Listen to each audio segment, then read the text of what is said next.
Hello, you guys.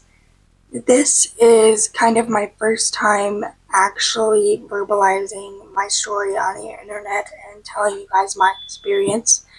Um, so tomorrow is National Cochlear Implant Day, and I wanted to share my story and my experience with having a cochlear implant and everything that went along with me getting this assistance. So I was implanted in February of 2006, and I was activated, meaning the processor was turned on and the hearing portion was turned on, like the microphones were turned on, and I was able to hear my surroundings. I was activated on March 13th, and it's actually my dad's birthday. He says that he remembers it so vividly because it was such a big moment. And hearing, I don't remember hearing for the first time. I was only like a year and a half old, so I don't really remember it. I know there is footage in my rehabilitation clinic that shows my success story of the cochlear implant, and to show parents now that there is a massive success rate and there is a big chance that a deaf or hard of hearing child can be where I am today as far as speech and recognizing sounds and hearing and all of the in-betweens that were medically proven. And I'm honored, and I love that I'm able to show these parents and show these patients that there is a light at the end of the tunnel and there is a good outcome to this massive, massive surgery that is life-altering, and it is a big part of why I am who I am today. And I seriously have no idea where I would be if it wasn't for my parents and the doctors telling them about the cochlear implant and them deciding that it was the best option for me, and to have that, I don't know where I would be today. So, and like looking back, I was in a deaf and hard of hearing program at a preschool, like a local preschool, and because I excelled so quickly and had the success rate very much quicker than my peers, I was then put into mainstream schooling. And I remember in grade school, I was one of two people in the entire school that had some sort of hearing impairment and that needed some assistance. And I remember, so I was in the fourth grade, and the other kid he had hearing aids, and I had the cochlear implant. So, but because we had the same FM system, and at that time it was still an FM system, which is just a form of having like a professor in front of the classroom with a mic in a big auditorium or a big lecture hall that has speakers around the room so the professor can talk into the microphone and everybody can hear the same. It is like that communication, but that goes straight into my implant, and nobody else has that like luxury, so to speak, of hearing somebody that is pretty much face to face to you, but they are 10, 20 feet away. So that is something that has really helped me, and I still use it to this day. Like, I have a mini mic, I have all of these things to help me succeed and be successful in anything and everything that I do. And I remember back when I had the FM system, this kid and we both had the same unit, and the like channels were just different. So like I was on one channel, he was on another channel, and I remember I was in the 4th grade, he was in 3rd grade, and the classrooms were next to each other and they shared a wall. So there was a couple times where I would hear his teacher and he would hear my teacher, instead of it being like I heard my teacher and he heard his teacher. It was kind of funny, but it was definitely something that we had to adjust because that was going to be an issue. So, but I just thought that was funny that we literally had the same system and it was just ironic. So I seriously have no idea where I would be today if it wasn't for my parents or if it wasn't for the doctors and everything and everybody in between. So I just wanted to say that. But if you guys have any questions at all regarding cochlear implants or how my audiology journey has been, be sure to leave them down in the comments below because I'd be more than happy to answer them. And especially because it is my story and my experience, I am so passionate about it, especially because I'm going into the audiology field. I have that drive and that nature of wanting people to know my story and everything in between. So with the cochlear implant, the actual implant itself, which is in your head, and there's a wire of electrodes there's a wire that has 22 electrodes in it, and that wire is very, very small. It's like almost like this big. It's like an inch, like unraveled. Goes into your cochlea, and then the electrical impulses are then transmitted into sound waves, which are then sent to your brain, and then your brain perceives it as sound. So that's a little bit about it. If you guys want me to go more into detail about the actual implantation themselves, I'd be more than happy to, but that's a very long story. So with the implant itself, and I had mentioned the electrode wire that is put into your cochlea, it is a very invasive surgery, and it is like you can't take it back because it is so damaging. And so within your cochlea, there is fluid, which is moving the hair cells that are in your cochlea so sound has these waves to it, and they are like sound waves, and like when you have water and you like blow on it and it's like waving, that's really what sound is like going into your ears. And then the sound goes through your ear, and then it goes into your middle ear, outer ear, middle ear, then it goes to your inner ear, which is where the cochlea is. And then the sound is like moving the fluid that is in your cochlea and moves the hair cells in there, and then that sends it to your brain to perceive it as sound. While going through the cochlear implantation process, the surgeon goes into your cochlea and pretty much takes out all of the fluid and anything that is remaining in your cochlea to clear it out. So then the electrode wire can go into the cochlea, and then those electrical impulses are then sent to your auditory nerve, which is then sent to your brain. So since the fluid is being taken out of your cochlea and replaced pretty much with the electrode wire, once you take out that wire, there's nothing left to hold up the cochlea into its snail shell shape, which is a good visual representation of what it looks like. I'll insert a picture right here of what the cochlea looks like.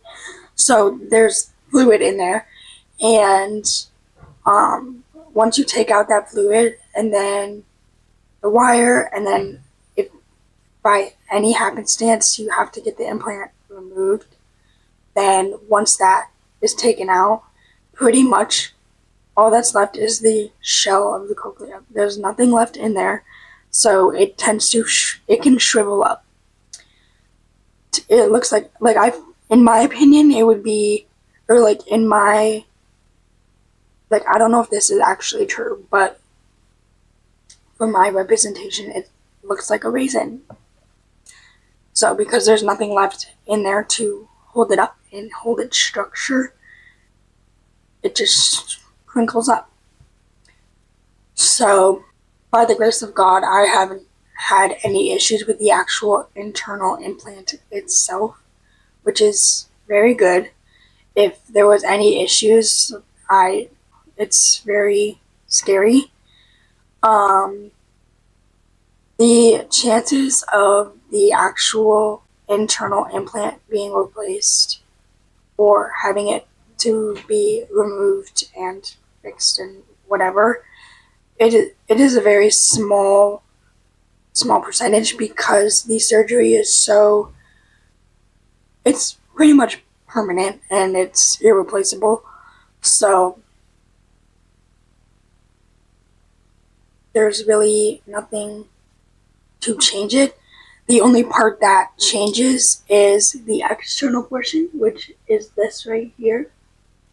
And that changes, for me at least, it changes every 5 years.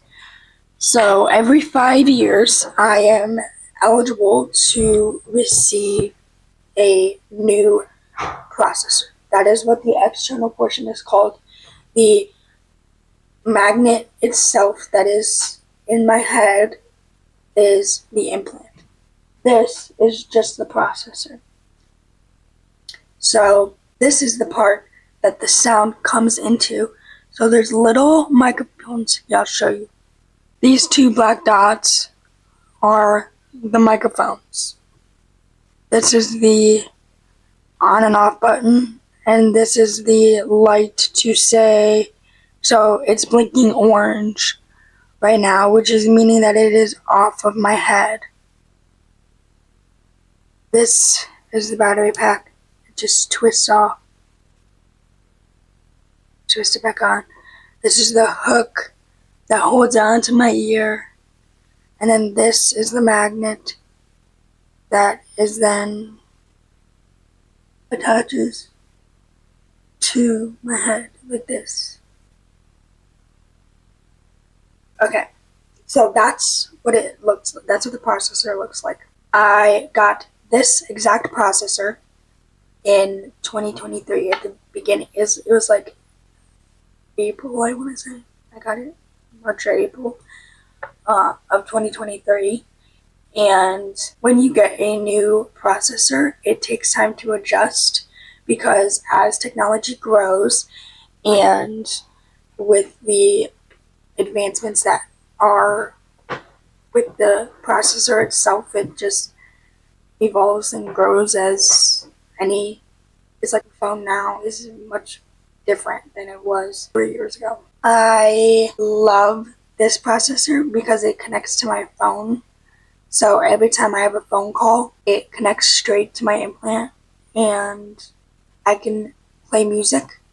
Nobody else can hear it but me. And there's no like headphone jack that goes into my phone to like show that I'm listening to music or anything.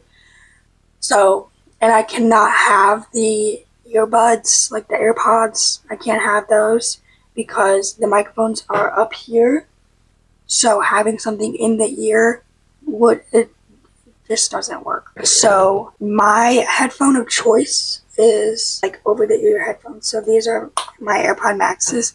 I call them my AirPods because I can't have actual like AirPods, but they're AirPod Maxes, so I just call them my AirPods. And I use those really for my computer because my computer cannot connect to my implant. So the earliest memory that I have of my earliest model of the processor was in kindergarten, And I remember my batteries. So this is a rechargeable battery. So I just charge them every night, and it's like like you charge your phone every night. I charge my batteries too. So I at that time they didn't have rechargeable batteries. They only had like an actual battery. I literally have no idea. Hold on. So I have 2 rechargeable batteries, and I swap them in and out every single day. And so like today it is the one on the left. So tomorrow it'll be the battery on the right, and so on and so forth. And I'll go get the other battery to show you. And the charger is like a Y. It looks like a Y, and you can only charge 2 batteries at once. So this is the rechargeable battery. This is my extra one. Oh my gosh. I never actually set these side by side. Okay. So this is the rechargeable battery. This is the battery that has batteries. I don't know how to explain it. So the part that twists into the implant itself, you saw me demonstrate. The sleeve part can be pulled off, and there are 2 batteries, and they lay horizontally and or like perpendicular. I don't even know how you would say this. Parallel. I don't know. I'm not good with math terms. But they lay flat, and there's only 2. That's what it looks like. Just pop it in. Then you slide it back up. There we go. And then I took the top off, but these are just batteries. These are the plus 675. I don't really know. But these are the batteries that go with it. And I primarily use the rechargeable batteries because I just like them better. And it's nicer than just carrying around a bunch of these, like extra batteries. So I just have this physical, like tangible battery thing for emergencies. So if I just wasn't thinking and forgot to change the rechargeable battery, and my implant were to die, then I could just use the physical battery one. And I don't use it very often. It's very much a personal preference on whether or not you want them or not. But I like the rechargeable battery. Oh my god. I like the rechargeable batteries better. And they're smaller. You could see the difference. So it's much sleeker and nice. That was very much a tangent. Sorry. My first memory that I have of with my cochlear implant, I was in kindergarten, as I said, and I call it my ear because these don't work, and this is my only mode of hearing. So my ear died, so I had to change the batteries. And at that time, so you saw there were 6 batteries in that little pack. And you saw that the little battery thingy, the battery, physical battery portion, had 2, and they were laying flat. The one that I'm talking about from kindergarten had 4 batteries. So 3 uses of that would be 2 packs. 3 uses of with this, 3 uses with this battery is 1 pack. That's crazy. So I was going through batteries like they were going out of style, pretty much. Like, I'm not gonna lie. So, but instead of laying flat, they laid this. So like the batteries now lay like this. They were laying like this. So it was very thick. Hey, I have a small head. I cannot wear women's like baseball caps. I have to wear children's because my head is so small. I'll give you an example. Okay, so this is my cute little AXL hat. This is probably not going to work because my hair is up. Okay, just imagine this sitting flush on my head, okay? My head is small. Oh, my head is very small. Very, very tiny. So I have to wear children's hats because my head is so small. So, that being said, with the 4 batteries and them laying like this way, and it was very big. This is very small. This is the smallest and lightest processor that Cochlear Americas has made. And I remember when I got this processor, it was my senior year, and I remember having to adjust to the feeling because, like I said previously, you had 5 years with one processor and then you get a whole new one. So you have to adjust to the clarity levels, the frequency that sound is coming in, and the volume. Like if it's too loud, then you just tell your audiologist and then they can turn it down. So I remember when I got this one, I was getting used to how light it was because I remember, so my ears are not even. Also, my head is crooked, so don't mind that. But my ears aren't even because this one has always had some sort of weight on it, so it's been holding it down. So as I've grown, this one just grows with me, like as far as like where it sits. And then this one, because there is so much weight, it's not a lot, but there was some weight impacting it, so this one sits a little bit lower than this one. But when I got this processor, I was adjusting to the fact that it was so light I couldn't feel it. Because I was so used to being able to feel it on my head, and I couldn't feel this one. Like, it's so light. I remember having to like feel my head to make sure it was still there. Even though like you can tell if this part falls off your ear, I can tell.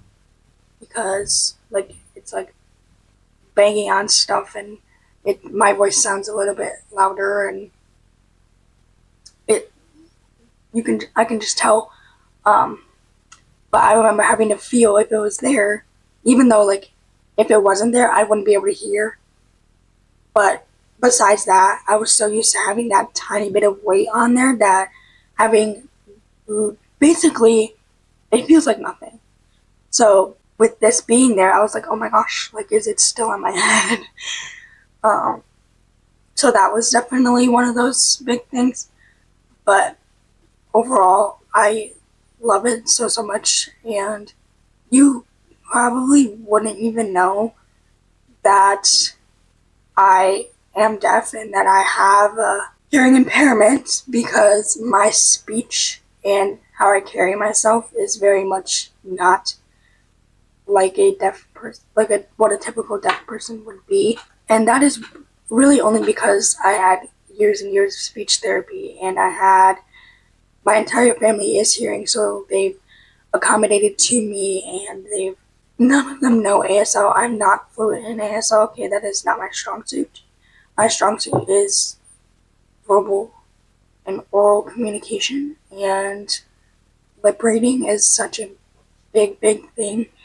And I'll give you like a little story. So in high school, I was a cheerleader, and I was on the track. So, like of the football field. And I was on the track, and my mom was like she could have been from the third to the top row of the stands. And we'd be having a full-blown conversation because I could read her lips from that far away and know what she was saying, and she could know what I was saying. And all of my teammates were like, oh my gosh, what is she saying? And I'd be like, oh yeah, she's saying blah, blah, blah, blah, blah.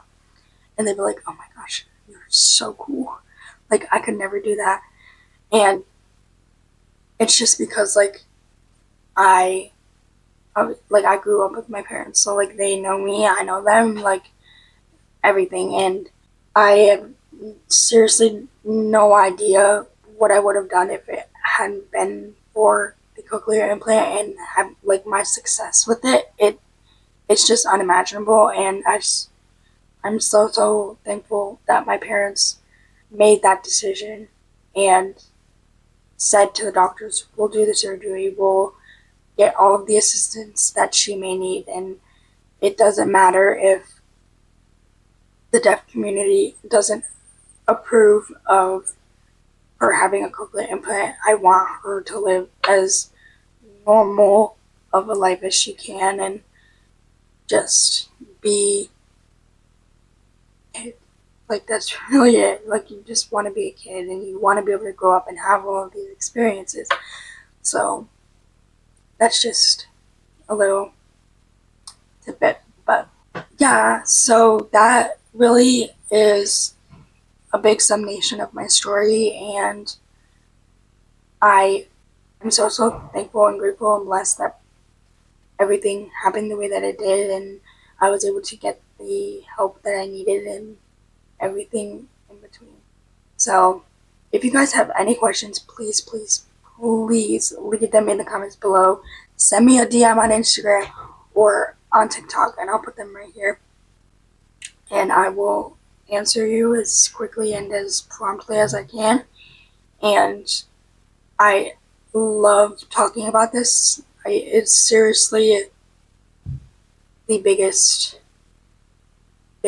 blessing that I've had, and I love sharing my story, and it being my line of work later in life is just such a heartwarming feeling. And I love telling people that it's okay to have your differences, and it's okay to feel like the world is just going and you're stuck, but there is a way out of it, and there is a light at the end of the tunnel. And no matter what the hardships are and what life throws at you, you can get through it, and you can be better in the end. So as I said, if you guys want to hear more, I would love to go a little bit more in depth in a later video, but please let me know in the comments below, and please just let me know your thoughts. And if you want to hear more of the audiology side, then I will be happy to share, or if you want to hear more of the speech pathology side, I'd be happy to share. I love you guys so much, and I want you to know that I'm always here for you, and I hope you're enjoying all of my content. But this is a big part of my life, and I want the world to know that even though I have differences among my peers, I can still thrive and do my absolute best in everything that I do. So I love you guys so much, and if you guys enjoyed this video, be sure to like, comment, and subscribe. All that YouTube stuff you guys know how to do. And I'll see y'all in the next one. Love you.